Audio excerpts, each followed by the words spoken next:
Sunt Elena și am 29 de ani. Până acum câteva luni, viața mea părea desprinsă dintr-un manual de instrucțiuni pentru cum să fii o parteneră perfectă. Locuiam cu Radu într-un apartament cochet din Titan, în București, un loc pe care îl transformasem în acasă, cu fiecare bănuț pe care îl economiseam din salariul meu de asistent manager. El era visătorul, artistul, cel cu proiecte mărețe, care mereu erau pe punctul de a se materializa. Eu eram ancora, cea pragmatică, cea care se asigura că avem ce pune pe masă și că facturile sunt plătite la timp. Familia lui, oameni cu stare din dorobanți, nu m-au acceptat niciodată pe deplin. Eram mereu fata simplă din provincie, iar fiecare vizită la ei acasă era un examen pe care simțeam că îl picam constant. Încercam din răsputeri să le intru în grații, găteam după rețetele soacrei, mă îmbrăcam sobru și elegant, zâmbeam la glumele sece ale socrului. Radu îmi spunea mereu să nu pun la suflet, că ei sunt de modă veche, dar în adâncul sufletului simțeam o presiune constantă, o senzație că oricât aș încerca, nu voi fi niciodată suficient de bună pentru ei, pentru el. Într-o zi de marți am plecat de la birou în grabă. Aveam o prezentare importantă a doua zi și uitasem acasă sticul cu documentele finale. Am făcut cale întoarsă, frustrată de propria mea neatenție, fără să bănuiesc că acele chei uitate aveau să deschidă o ușă pe care nu știam că vreau să o deschid. Am intrat în apartament pe furiș, ca să nu-l deranjez pe Radu. Probabil era în plin proces de creație și nu voiam să-i stric concentrarea. Casa era cufundată în liniște, o liniște care mi s-a părut ciudată. De obicei, când lucra, asculta muzică clasică la un volum decent. Acum, nimic. Am lăsat poșeta pe comoda de la intrare și am pășit pe vârfuri spre biroul unde ar fi trebuit să fie sticul. Pe măsură ce mă apropiam de dormitorul nostru, am auzit un murmur. Era vocea lui Radu. Răsuflând ușurată că e acasă, am presupus că e într-o conferință telefonică. M-am oprit, cu mâna pe clanța ușii de la birou, ca să nu fac zgomot. Vocea lui se auzea mai clar acum, relaxată, chiar amuzată. Nu părea a fi o conversație de afaceri. Curiozitatea m-a făcut să mai stau o clipă și atunci am auzit. Am auzit numele meu. Nu era rostit cu dragoste, nici măcar cu neutralitate. Era rostit pe un ton batjocoritor, urmat de un chicotit. Inima a început să-mi bată cu putere, un ciocan rece în piept. M-am apropiat de ușa întredeschisă a dormitorului, abia îndrăznind să respir. Știam că nu ar trebui să ascult, că era greșit, dar ceva, o forță de neoprit, mă ținea acolo. Și ceea ce am auzit în continuare mi-a spulberat întreaga lume, bucată cu bucată. Prima frază pe care am deslușit-o clar a fost: „Da, mamă, ce să facă și ea? Se chinuie cu prăjitura aia a ta, îi iese un fel de cărămidă dulce.” Am rămas nemișcată, cu mâna încleștată pe geantă.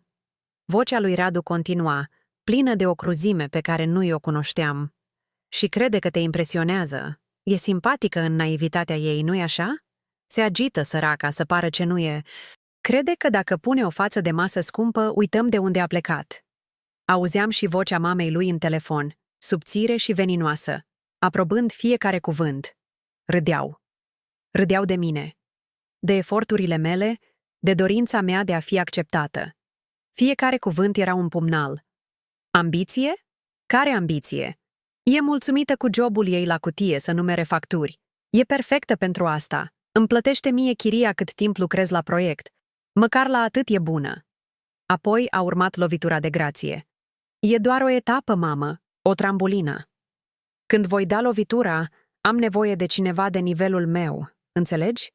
Cineva care să arate bine la brațul meu la un eveniment în Herăstrău, nu cineva care se uită la prețuri în Mega Image.”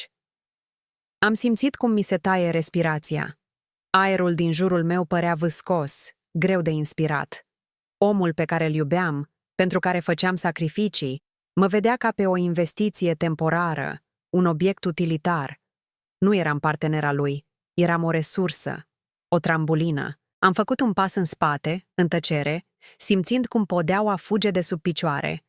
Lumea mea, construită cu atâta grijă și dragoste, era doar o iluzie. O scenă de teatru în care eu jucam rolul principal, fără să știu că la finalul piesei, cortina avea să cadă peste mine. Am ieșit din apartament la fel de silențios cum am intrat. Nu am mai luat sticul. Prezentarea de a doua zi nu mai avea nicio importanță. Nimic nu mai avea importanță. Am ajuns la mașină și am condus fără țintă pe străzile aglomerate ale Bucureștiului, cu lacrimi și roind pe obraj.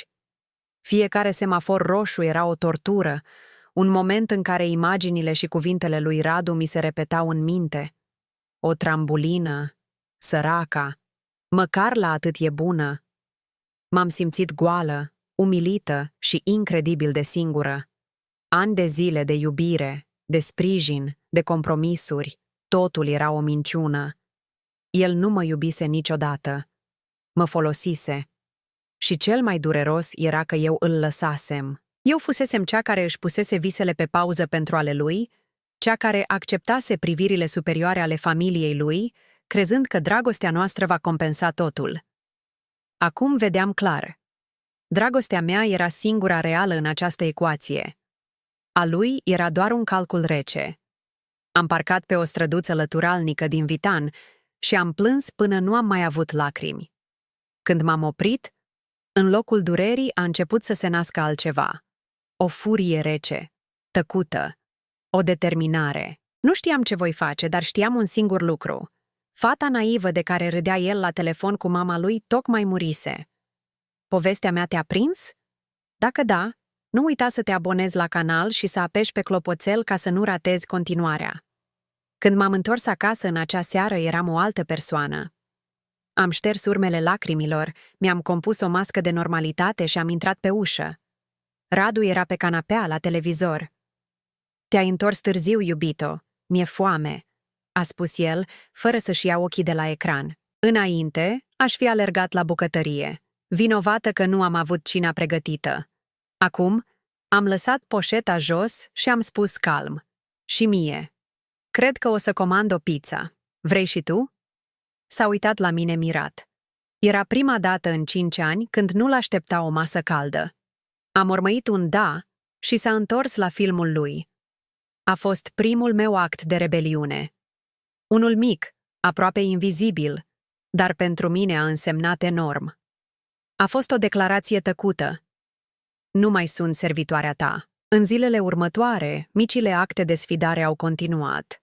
Am început să mă trezesc mai târziu și să-mi fac doar mie cafea.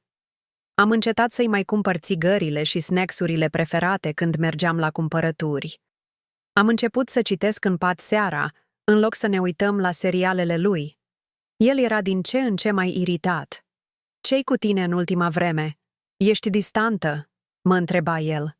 Eu ridicam din umeri și spuneam că sunt doar obosită de la muncă. În realitate, fiecare gest de independență îmi hrănea furia și îmi clădea un zid de apărare în jurul inimii mele rănite. Nu mai voiam să-l mulțumesc pe el, voiam să mă regăsesc pe mine. Punctul de cotitură a fost un telefon pe care l-am dat într-o sâmbătă dimineață, în timp ce Radu încă dormea. Am sunat-o pe Ana, fosta mea colegă de facultate și cea mai bună prietenă, cu care pierdusem legătura în ultimii ani, prea ocupată să fiu partenera perfectă. Când i-am auzit vocea, am simțit un val de nostalgie și regret. "Elena, ce surpriză! Credeam că te-a răpit Radu și te ține într-un turn de fildeș," a glumit ea. I-am povestit totul, printre suspine, într-o cafenea micuță de pe Calea Victoriei, la Origo. Ana m-a ascultat fără să mă întrerupă, cu o privire plină de compasiune. Când am terminat, mi-a luat mâinile între ale ei și a spus: "Elena, îmi amintesc de tine la facultate. Erai cea mai creativă dintre noi. Voiai să-ți deschizi o cofetărie, să faci prăjituri artistice. Ce s-a întâmplat cu visul ăla?" Cuvintele ei m-au lovit. Uitasem complet de acea parte din mine. Uitasem de pasiunea pentru design, pentru a crea ceva frumos cu mâinile mele. Radu îmi spusese mereu că e un hobby drăguț, dar nu ceva serios, nu o carieră. În acea zi, Ana mi-a reactivat o parte din creier pe care o credeam moartă. "Nu e prea târziu," mi-a spus ea. "Poți să începi cu un curs ceva online doar pentru tine." Am plecat de la acea întâlnire cu o sămânță de speranță plantată în suflet. Poate că trambulina despre care vorbea Radu nu era pentru el. Poate era pentru mine. Ce părere ai despre prietenia Anei? Crezi că un prieten bun te poate salva în momentele grele? Lasă-mi un comentariu mai jos. Sunt curios să aflu părerea ta. În săptămâna ce a urmat, am petrecut ore în șir online, căutând cursuri. Nu de cofetărie, ci de design grafic și branding. M-am gândit că aș putea combina pasiunea pentru estetică cu o abilitate practică, ceva ce aș putea face de acasă, în secret. Am găsit un curs intensiv, predat de un studio de design renumit din Cluj. Costa destul de mult, aproape toate economiile mele personale pe care le strânsesem pentru o vacanță. Fără să mai stau pe gânduri, m-am înscris. Am plătit cu cardul meu, dintr-un cont despre care Radu nu știa. A fost cel mai eliberator gest pe care îl făcusem de ani de zile. Cursurile erau seara, de 2 ori pe săptămână. Îi spuneam lui Radu că am un proiect suplimentar la muncă și că trebuie să stau peste program. În realitate, mă închideam în biroul de acasă cu căștile pe urechi și mă cufundam într-o lume nouă, plină de creativitate și posibilități. Învățam despre fonturi, palete de culori, despre cum să construiești o identitate vizuală. Pentru prima dată după mult timp, creierul meu se simțea viu, stimulat. Profesorii erau impresionați de ideile mele, iar colegii de curs îmi lăudau lucrările. Fiecare feedback pozitiv era un balsam pentru sufletul meu rănit. Am început să lucrez la un proiect personal, crearea unui brand pentru o cofetărie imaginară, numită Dulce Vis. Era visul meu, transpus în logo-uri, meniuri și ambalaje. Radu nu bănuia nimic. Pentru el eram tot Elena cea plictisitoare, dar acum aveam un secret care îmi dădea putere. Pe măsură ce mă adânceam în cursul meu, Radu devenea din ce în ce mai irascibil. Nu mai eram la dispoziția lui non-stop, iar asta îl deranja teribil. Seara, în loc să-i ascult planurile grandioase despre proiectul lui, eu eram ocupată. Weekendurile, în loc să mergem la părinții lui, eu aveam deadline-uri. Tensiunea dintre noi se putea tăia cu cuțitul. Nu mai ești la fel, Elena. Te-ai schimbat. Jobul ăsta te consumă prea mult, îmi reproșa el constant. Ironia era că jobul era singura constantă neschimbată din viața mea. Schimbarea venea din interior, din orele petrecute învățând, creând, redescoperindu-mă. Într-o seară am făcut o greșeală. Am lăsat pe birou o factură de la un magazin online de unde comandasem niște cărți scumpe de design. Radu a intrat în birou căutând un încărcător și a văzut-o. L-am auzit cum se oprește brusc. A luat factura în mână și a venit cu ea la mine în sufragerie. Fața îi era întunecată. „Ce este asta, Elena?" m-a întrebat el cu o voce rece. „De când cheltui tu sute de lei pe cărți cu poze?" Inima a început să-mi bată cu putere. M-a prins.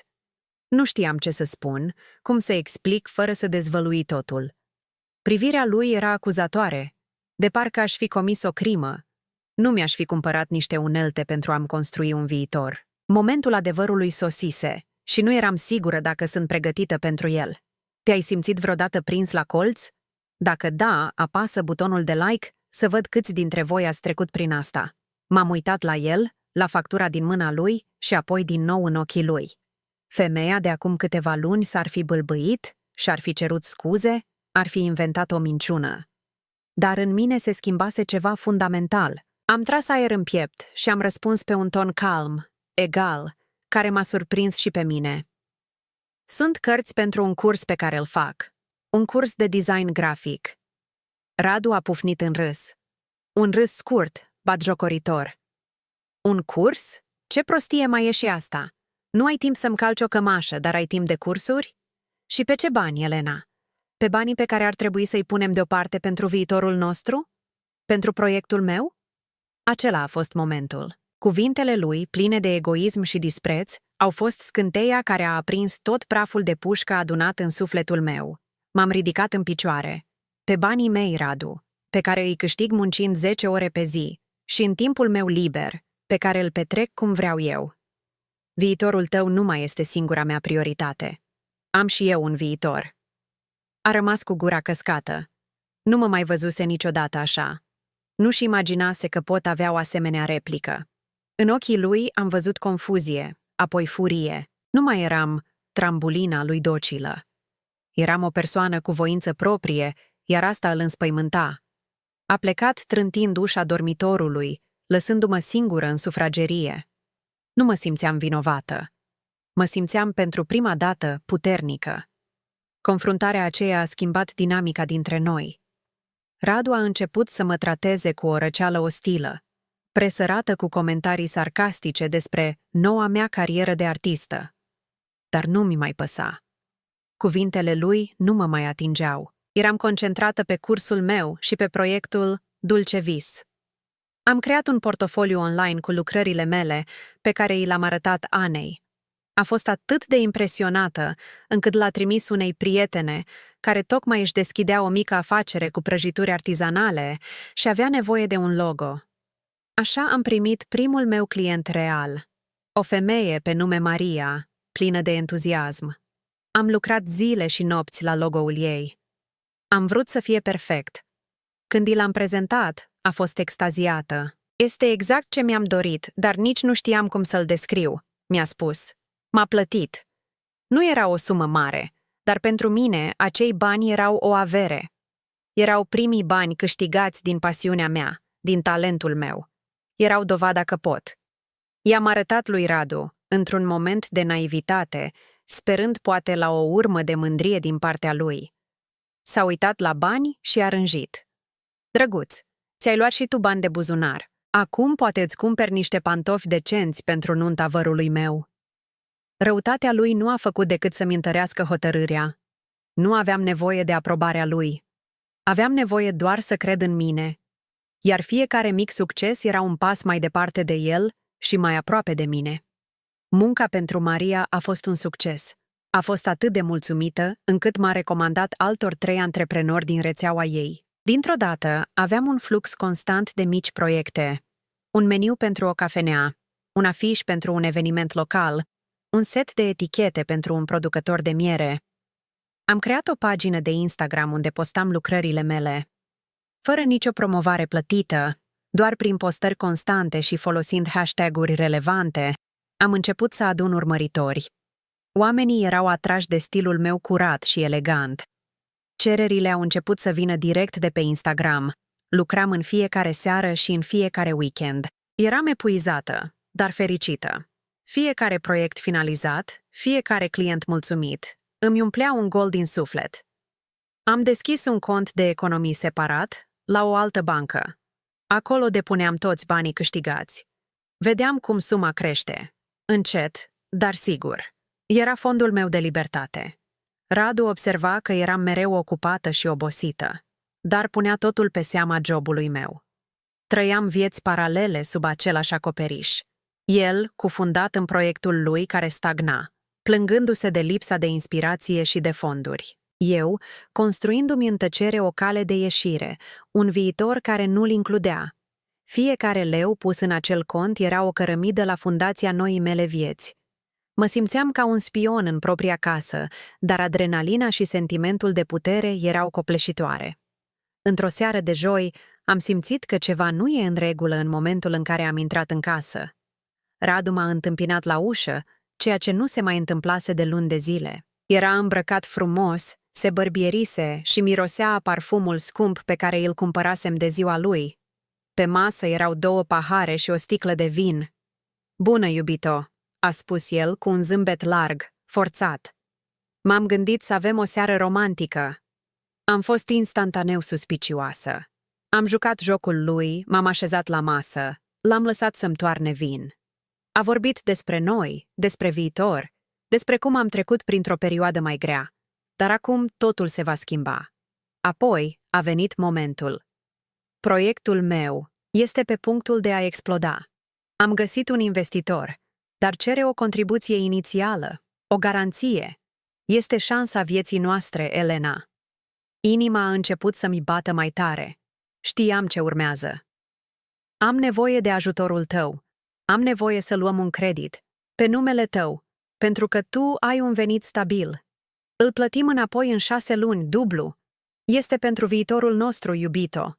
Pentru casa la care visăm. Pentru tot.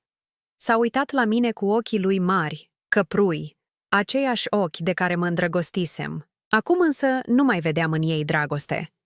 Vedeam disperare și calcul. A întins mâna peste masă și mi-a prins-o pe a mea.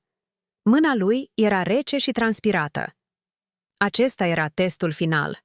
Toate lunile de muncă în secret, de planuri, de lacrimi reprimate, toate au condus la acest moment.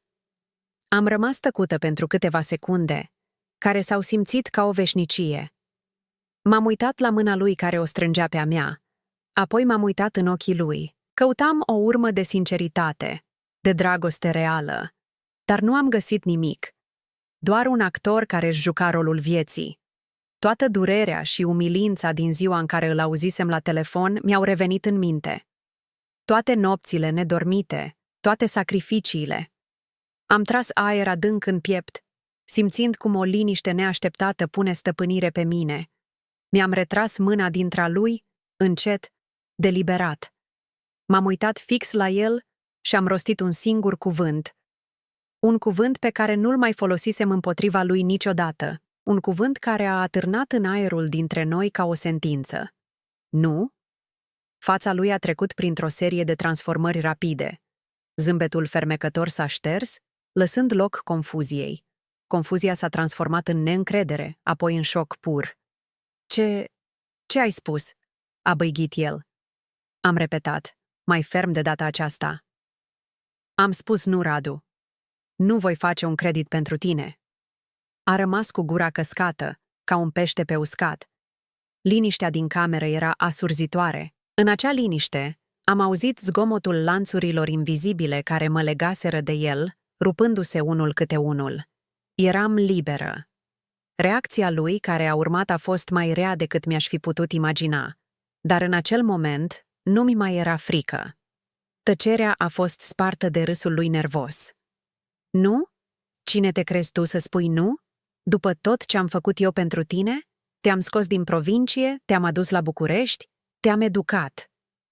Furfuria a erupt, necontrolată. A început să țipe. Cuvintele lui erau pline de venin. Mi-a insultat familia, jobul, hainele. Crezi că mica ta joacă de artista pe Instagram înseamnă ceva? Ești o nimic, Elena, o anonimă. Fără mine te întorci înapoi în garsoniera aia a părinților tăi să mănânci zacuscă. Vei regreta asta.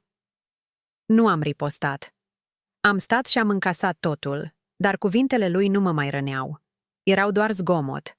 Confirmarea a tot ceea ce știam deja. Când s-a oprit, gâfâind, l-am privit cu o milă rece. Am terminat? Am întrebat eu. Fără să mai aștept un răspuns, m-am dus în dormitor. Mi-am luat geanta pe care o pregătisem mental de săptămâni întregi, în care pusesem strictul necesar.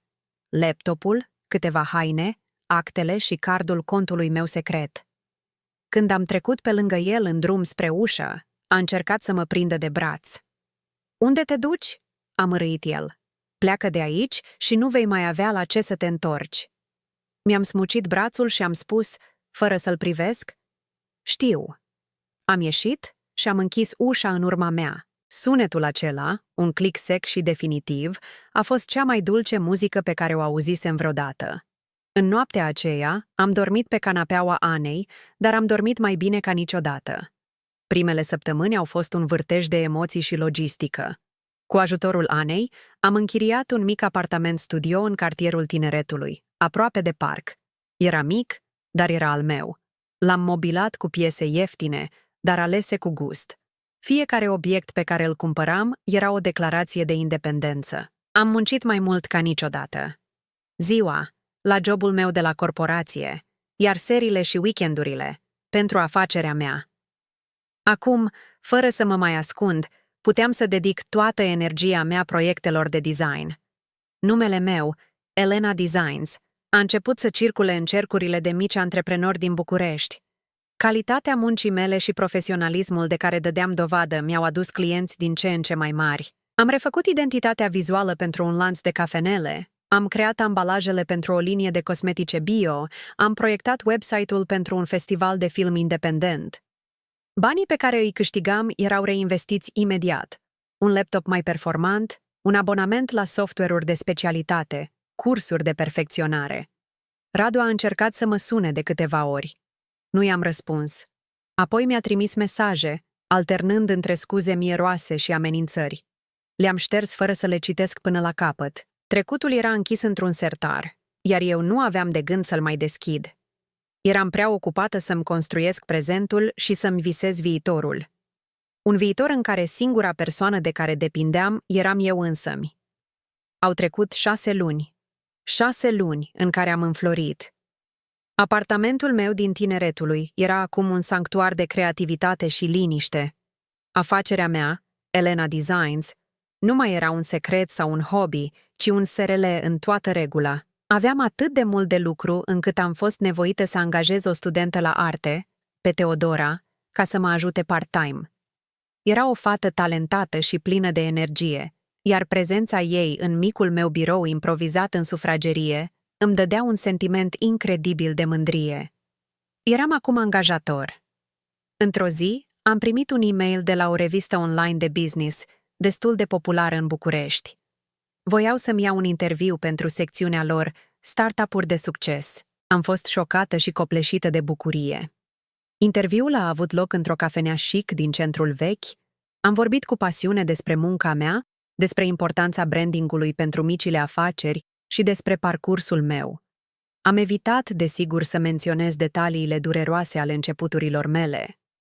Am spus doar că am avut un moment de revelație în care am decis să-mi urmez visul. Când a apărut articolul, cu o poză cu mine zâmbind, ținând în mână o tabletă grafică, am simțit că am ajuns într-un punct pe care nici nu îndrăzneam să-l visez.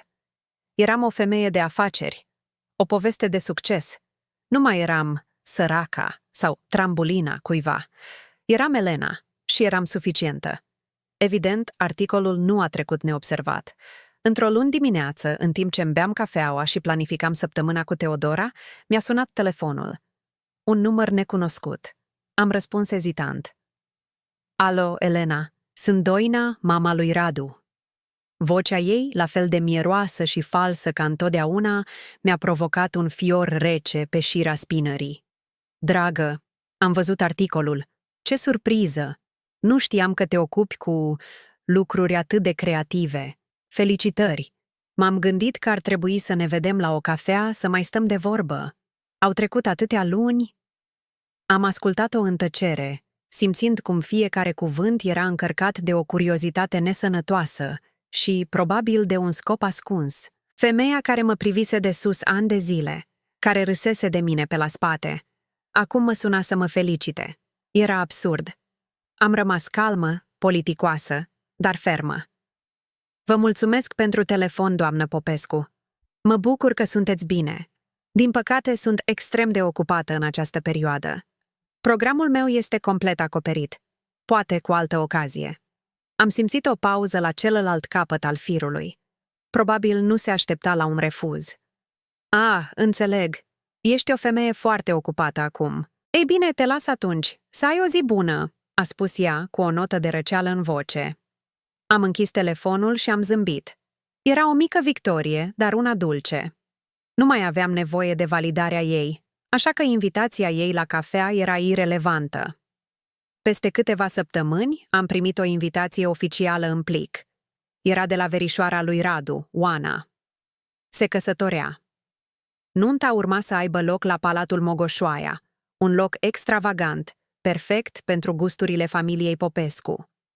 Cu Oana mă înțelesesem mereu bine. Era singura din familia lui care mă tratase ca pe o egală, care îmi luase apărarea în fața răutăților subtile ale mamei sale. Pe invitație, lângă numele meu, Oana adăugase de mână un mic mesaj. Elena, mi-ar face o deosebită plăcere să fii alături de mine. Știu că lucrurile sunt complicate, dar prezența ta ar însemna mult pentru mine. Am văzut ce ai realizat și sunt atât de mândră de tine. Acel mic mesaj a schimbat totul.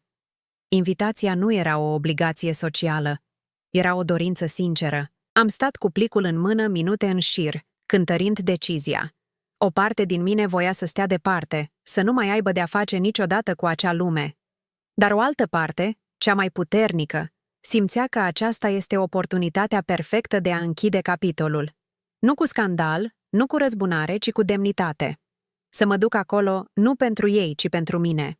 Să le arăt, fără să scot un cuvânt, femeia care am devenit. Să pășesc în fieful lor nu ca o victimă, ci ca o învingătoare. Am sunat-o pe Ana. Mă duc, i-am spus. Dar am nevoie de o rochie spectaculoasă. Pregătirile pentru nuntă au devenit proiectul meu secret de răzbunare, dar o răzbunare elegantă. Am apelat la un tânăr designer român, al cărui portofoliu îl admiram de mult pe Instagram. I-am explicat ce îmi doresc. O rochie de o culoare puternică, un albastru regal, cu o croială care să-mi pună în valoare noua încredere în mine. Ceva ce nu aș fi îndrăznit să port niciodată pe vremea când eram cu Radu. Rochia a fost o operă de artă. În ziua anunții m-am pregătit pe îndelete, mi-am făcut o programare la un salon de lux pentru coafură și machiaj. Când m-am privit în oglindă, abia m-am recunoscut. Nu era vorba doar de haine sau de machiaj. Era o lumină în ochii mei pe care nu o mai văzusem de mult. Era lumina libertății și a respectului de sine. Am condus singură spre Palatul Mogoșoaia, ascultând muzică la maximum. Nu aveam emoții, nu aveam frică. Simțeam doar o curiozitate calmă. Cum va fi să-i revăd? Cum vor reacționa? Dar, sincer, răspunsurile la aceste întrebări nu mai contau atât de mult. Mergeam acolo pentru Oana și pentru a-mi oferi mie însămi un final. Un final în care eu eram cea care pleca cu capul sus, lăsând în urmă fantomele trecutului. Când am ajuns în parcarea somptuoasă și am văzut toate mașinile scumpe, am zâmbit. Odinioară, m-aș fi simțit intimidată. Acum, știam că valoarea mea nu stătea într-un brand de mașină, ci în forța pe care o descoperisem în mine. Am pășit în curtea palatului ca pe un podium. Soarele apunea, aruncând o lumină aurie peste tot. Oaspeții, îmbrăcați la 4 ace, sorbeau șampanie și socializau. Am simțit imediat privirile ațintite asupra mea. Șoapte, priviri curioase. Unii m-au recunoscut, alții probabil se întrebau cine este nou-venita. Am ignorat totul și am căutat-o cu privirea pe Oana. Când m-a văzut, i s-a luminat fața. A venit în fugă și m-a îmbrățișat strâns. Elena, ai venit! Ești superbă! Absolut superbă! Mi-a șoptit ea. Sinceritatea ei mi-a încălzit inima. Am felicitat-o și i-am oferit cadoul. Am stat de vorbă câteva minute, iar ea m-a prezentat cu mândrie soțului ei. În tot acest timp, simțeam în ceafă privirile familiei Popescu. Știam că mă văzuseră. Am ales să-i ignor pentru moment. M-am plimbat printre invitați, am salutat câteva cunoștințe vechi, am acceptat un pahar de șampanie. Eram calmă, stăpână pe mine. Nu mai eram fata timidă care stătea într-un colț, așteptând ca Radu să o bage în seamă. Eram o prezență. Iar prezența mea, știam bine, deranja ordinea universului lor. Zâmbeam, socializam, dar în interiorul meu, numărătoarea inversă până la confruntarea inevitabilă începuse. Știam că nu va dura mult până vor veni la mine.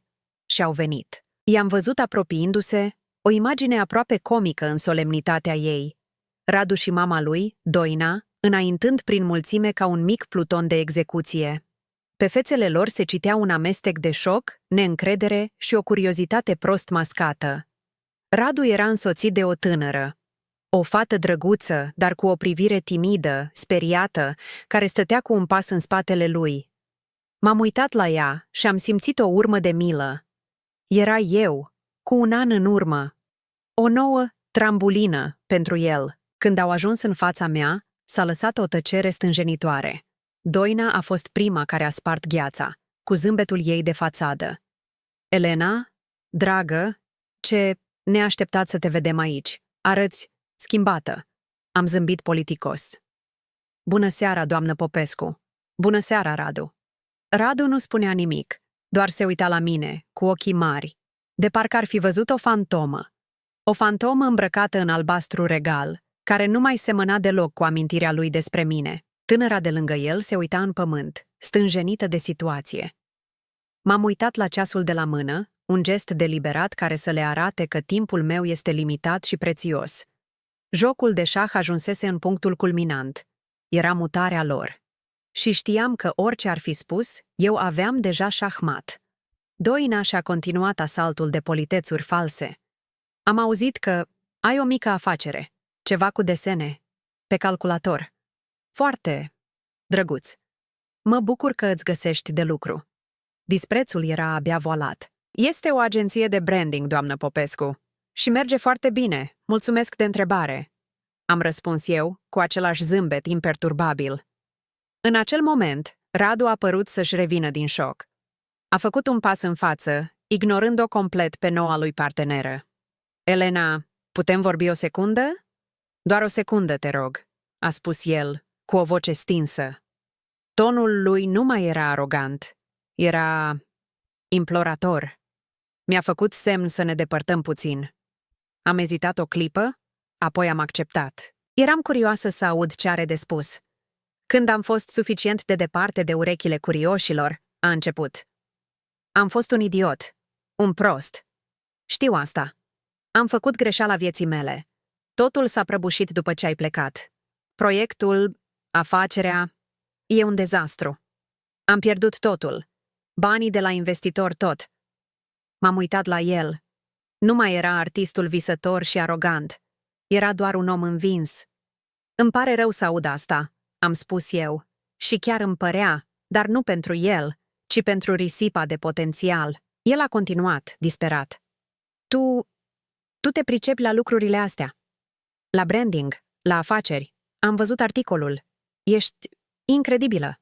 Poate ai putea să mă ajuți? Să te uiți peste planul meu. Acela a fost momentul. Adevărul. Nu mă voia pe mine înapoi. Voia o nouă resursă.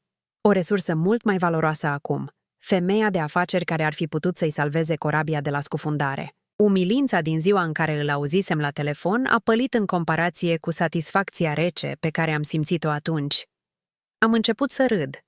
Un râs încet, controlat, dar plin de o ironie amară. Radu s-a oprit și m-a privit confuz. De ce râzi?" a întrebat el. Mi-am șters o lacrimă imaginară din colțul ochiului. Râd pentru că este incredibil, Radu. Acum un an, eram o provincială naivă, o trambulină pentru visele tale. Acum, dintr-o dată, sunt o femeie de afaceri pricepută, de la care ai nevoie de ajutor. M-am uitat la el, iar zâmbetul mi-a pierit de pe buze, lăsând în loc o expresie rece ca gheața. Răspunsul este nu, la fel ca data trecută, dar de data asta e un nu pentru totdeauna. M-am apropiat de el și i-am șoptit, astfel încât doar el să audă. Apropo, afacerea ta nu e un dezastru din cauza lipsei de branding. E un dezastru pentru că tu ești un visător fără substanță, care a crezut mereu că alții trebuie să muncească pentru visele lui. Mult noroc în continuare. Am făcut un pas în spate, l-am privit o ultimă dată în ochi, apoi m-am întors și am plecat. L-am lăsat acolo, în mijlocul petrecerii, cu ruinele vieții lui în jur. Nu m-am mai uitat înapoi. Am mers direct la Oana, am îmbrățișat-o, i-am urat încă o dată casă de piatră și i-am spus că trebuie să plec. E totul în regulă?" m-a întrebat ea îngrijorată. Mai bine ca niciodată, i-am răspuns și eram sinceră. Am ieșit din salonul opulent, am traversat curtea palatului și am pășit în aerul răcoros al nopții. Am tras adânc aer în piept, un aer curat, proaspăt, aerul libertății. Am simțit cum o greutate uriașă mi se ridică de pe umeri. Capitolul Radu era în sfârșit închis. Nu cu ură, nu cu dorința de a-i face rău, ci cu o indiferență eliberatoare. Nu mai conta ce făcea, ce spunea, ce credea el sau familia lui despre mine. Eram complet, total și irevocabil liberă de ei. M-am urcat în mașină, am pornit motorul și am dat drumul la muzică. O melodie veselă, plină de viață. Am ieșit de pe domeniul palatului și am accelerat pe șoseaua pustie, cu geamurile lăsate în jos. Vântul îmi flutura prin păr și, pentru prima dată după foarte mult timp, am râs. Un râs zgomotos, sincer, care venea din adâncul sufletului. Râsul unei femei care și-a recâștigat viața. Conducând spre casă, spre apartamentul meu mic și luminos, mi-am dat seama de un lucru. Durerea pe care mi-o provocase Radu fusese de fapt un cadou. Un cadou dureros, învelit în trădare și umilință, dar un cadou. Fără acea conversație auzită pe furiș, aș fi rămas probabil în aceeași viață mediocră, încercând la nesfârșit să mulțumesc niște oameni care nu meritau efortul. Fără durerea aceea, nu aș fi găsit niciodată forța să mă redescoper, să-mi urmez visul, să devin femeia care sunt astăzi. El a crezut că mă folosește ca pe o trambulină, dar de fapt m-a aruncat spre un viitor mai bun decât mi-aș fi putut imagina. Am ajuns acasă, m-am descălțat de pantofii eleganți, dar incomozi, și mi-am făcut un ceai. M-am așezat la fereastră și am privit luminile Bucureștiului. Eram singură, dar nu mă simțeam singură.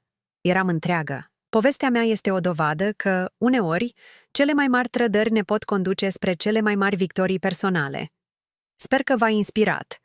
Dacă v-a plăcut, nu uitați să lăsați un like, să vă abonați la canal și să-mi spuneți în comentarii care a fost momentul vostru de ajunge în viață. Pe curând!